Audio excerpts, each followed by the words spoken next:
RLD प्रमुख जयंत चौधरी गुरुवार दोपहर करीब 2 बजे अमरोहा पहुंचे, जहां उन्होंने अमरोहा के रजबपुर में श्री वेंकटेश्वरा यूनिवर्सिटी के सामने स्थित मैदान में अमरोहा लोकसभा की भाजपा एवं आरएलडी के संयुक्त प्रत्याशी चौधरी कंवर सिंह तंवर के समर्थन में एक विशाल जनसभा को संबोधित किया। साथ ही उन्होंने विपक्ष पर जमकर हमला बोला। जनसभा के दौरान उन्होंने कहा कि देश में एक नारा है, अब की बार 400 पार। हम एनडीए में आ गए हैं, अब गन्ने का रेट भी 400 पार जाएगा। आज ये देश एक विशेष पड़ाव पे है और देश भर में एक अप्रत्याशित राजनीतिक माहौल है। दो बहुमत के साथ 2 पूरे टर्म 10 साल देश में सरकार देने के बाद तीसरी बार एनडीए की सरकार, और आप देखिए कि कितना आत्मविश्वास चाहिए कि जो तीसरी बार मैंडेट देश से मांग रहे हो, उन्होंने नारा को कमजोर नहीं दिया है, लक्ष्य कोई छोटा नहीं तय किया, कहा 400 पार। ऐसे सरकार को, देश को नेतृत्व देने वाले आदरणीय प्रधानमंत्री नरेंद्र मोदी जी ने पिछले 10 साल में सब समाज में अपनी पैठ बनाई है। और मैंने भी महसूस किया कि गहरा विश्वास, चाहे देश का सबसे गरीब वर्ग हो, चाहे शहर में रह रहे मध्यम वर्ग के लोग हो, सभी वर्गों में, महिला हो, पुरुष हो, बुजुर्ग हो, नौजवान हो, इतनी स्वीकार्यता, इतना विश्वास राजनीतिक क्षेत्र में बहुत कम दिखाई देने को पड़ता है। और इस देश के इतिहास में बहुत कम ऐसे लोग उस मुकाम, उस स्तर पे पहुंच पाए हैं और जिन्होंने काम किया। उनमें से एक आज हमारे देश के प्रधानमंत्री हैं। और इस बात को कहने में मुझे गर्व होता है। और मैं जानता हूं कि अमरोहा के लोगों को बेहद प्रसन्नता और खुशी हुई कि ये वो सरकार है जिसने धरती पुत्र चौधरी चरण सिंह जी को देश में सबसे बड़ा गौरव और सम्मान, भारत रत्न देने का काम किया। एक सवाल उठता है, इससे पहले सरकारों ने क्यों नहीं किया? और मैं जानता हूं, मैं ये मानता हूं कि देश में अगर कोई है जो सबसे ज्यादा मेहनत करता है, वो देश के खेत में काम करने वाला किसान है, गांव में रहने वाला मजदूर है। ये जो पुलिसकर्मी यहां खड़े हैं, ये भी गांव से निकले हुए हैं। सरकारी तंत्र में शामिल बहुत अधिकारी, कर्मचारी सब मेहनत करते हैं। इनकी ड्यूटी भी शायद सबसे कठिन है। और मैं ये जानता हूं कि ये जिस वर्ग की बात मैं कर रहा हूं, हम लोगों के मन में बहुत समय से टीस थी कि हमारे इन जड़ों को मजबूत करने वाले जो लीडर निकल के आए, जिन्होंने देश में अपना स्थान बनाया, जो देश को दिशा देने का कार्य उन्होंने किया, और जिनमें चौधरी चरण सिंह को हम सबसे ऊपर मानते थे, क्यों नहीं उनको देश के इतिहास में वो स्थान दिया जाए? आने वाले पीढ़ियों को बताया जाए कि आप जैसे व्यक्ति छोटे से गांव में पैदा हुए, छोटे पाठशालाओं में पढ़कर, पढ़ाई कर कर, वकालत कर कर, आजादी स्वतंत्रता संग्राम में कूदकर, 2.5 साल जेल में रहकर, जब देश आजाद नहीं था, उसकी कल्पना करना, गांव की तस्वीर बदलने की जिन्होंने जद्दोजहद की, जो बैठ बैठ के नौजवानों जो गांव से आते थे उनको बताते थे कैसे उनको जीवन में अपने आप को बेहतर बनाना, जिन्होंने देश में आज सभी दलों में बड़े बड़े नेता हैं, उनकी राजनीतिक शुरुआत चौधरी चरण सिंह जी ने की। आपके सहयोग और आशीर्वाद से, देश के गरीब लोगों के विश्वास से। तो मैं जानता हूं कि जब चौधरी चरण सिंह जी को भारत देने का निर्णय भारत सरकार ने लिया, एक आम व्यक्ति देश का, एक मजदूर, एक किसान, उसने ये समझा कि ये मेरा सम्मान है, ये मेरा सम्मान रख रही है सरकार। और ऐसे माहौल में मैं आपके बीच आया। ये भी सही है, लोकदल के लोग अच्छी तादाद में हैं। 10 साल हमने खूब संघर्ष किए, कोई कमी नहीं छोड़ी। भाजपा के नेता भी मानते हैं इस बात। जो विपक्ष की भूमिका है उसे लोकदल ने बेखूबी निभाई, लेकिन मेरी कुछ जिम्मेदारी बनती है कि नहीं बनती। मैं जब लोगों के बीच जाता था, लोग कहते थे मुझे कि लोकदल विपक्ष की भूमिका तो अच्छा अदा कर रहा है, लेकिन विपक्ष बेहद कमजोर हो रहा है देश भर में, विपक्ष मजबूत होना चाहिए। तो मैंने मन ही मन सोचा, ये जो लोग जिनसे मैं बात कर रहा हूं, ये चाह रहे हैं विपक्ष मजबूत होना चाहिए और हम लोग हमेशा विपक्ष में रहने चाहिए। समझ रहे हो? उन्होंने ये नहीं कहा कि सरकार मजबूती से काम करे और सरकार में आप आइए। विपक्षी पार्टियों को जो सपोर्टर और वोटर है, जो धरातल पे रहता है, वो कहता था साहब तुम लोग और मेहनत करो ताकि विपक्ष मजबूत हो जाए। लेकिन किसान की अगली कौम, अगली पीढ़ी, उनकी सिर्फ ये जिम्मेदारी नहीं है कि वो सड़क पे बैठे और आंदोलन करेंगे और सवाल करेंगे। वो फैसले भी ले सकता है किसान। सरकारी दफ्तर में बैठने लायक है किसान का बेटा।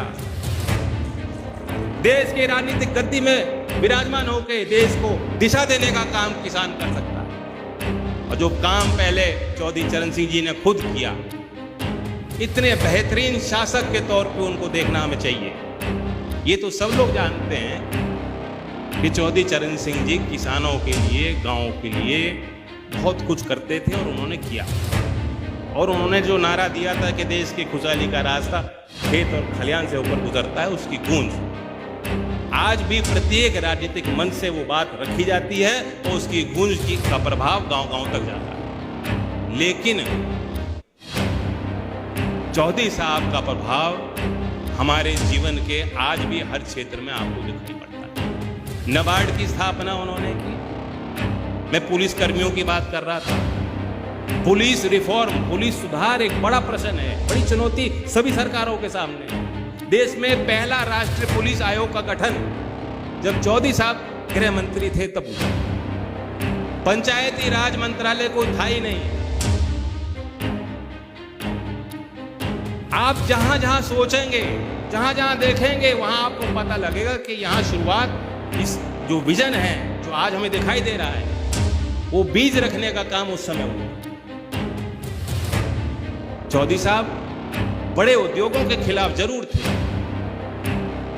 वो नहीं चाहते थे कि देश की बागडोर चंद लोगों और घरानों के इर्द गिर्द रहे। वो चाहते थे देश की बागडोर गांव में जो काम करता है, जो मेहनत करता है, उसके हाथ में। वे कुटीर उद्योग की वकालत करते थे। अब वो कुटीर उद्योग की जो परिभाषा उस समय गांव देहात के काम की जो परिभाषा वो करते थे, आज के मॉडर्न युग में आप देखेंगे क्या है? MSME, micro small medium enterprise जिसे कहते हैं, छोटे उद्योग।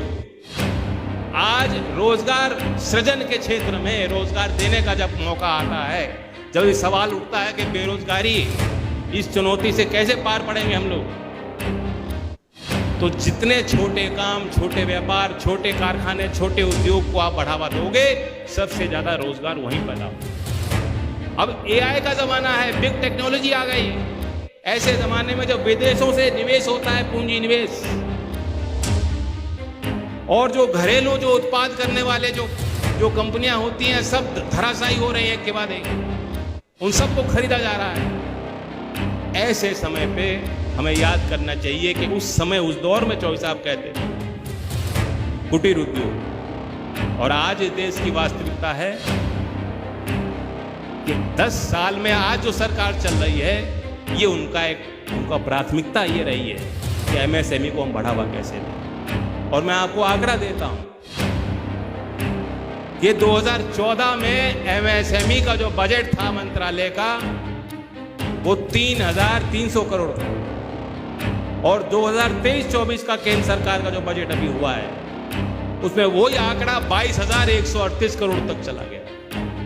ये देश में 6.5 करोड़ ऐसे कंपनियां हैं, उद्योग हैं जो MSME कहलाई जाती है। 6.5 करोड़। उसमें से आधे से ज्यादा गांव देहात में हैं। अकेला उत्तर प्रदेश में 96 लाख MSME है, छोटे काम, छोटे उद्योग। और मैं ये मानता हूं कि लोकदल की भी यही सोच है। हम लोग एनडीए में अब आ गए हैं और सरकार आपके आशीर्वाद से बनेगी तो उन्हीं छोटे कारखाने चलाने वाले लोग और जो उनमें काम कर रहे हैं, जो कामगार, उनके हितों के लिए, जो मजदूरी कर रहे हैं उनके हितों के लिए, उनको संरक्षित रखने के लिए, उनको बढ़ावा देने के लिए और महत्वपूर्ण पहल और काम हम लोग मिलकर करें। और मेरे दिल में भी है और मेरे रगों में भी है, तो वो है किसान। क्योंकि मैं जानता हूं कि लोकदल उन्हीं के लिए बनाया गया। मैं देख रहा हूं ये जो खेत है, गन्ने का फसल यहां खड़ी है। अभी जो देश में नारा चल रहा है राजनीतिक क्या है, अब की बार 400 पार, इस पे भी तो लागू होगा।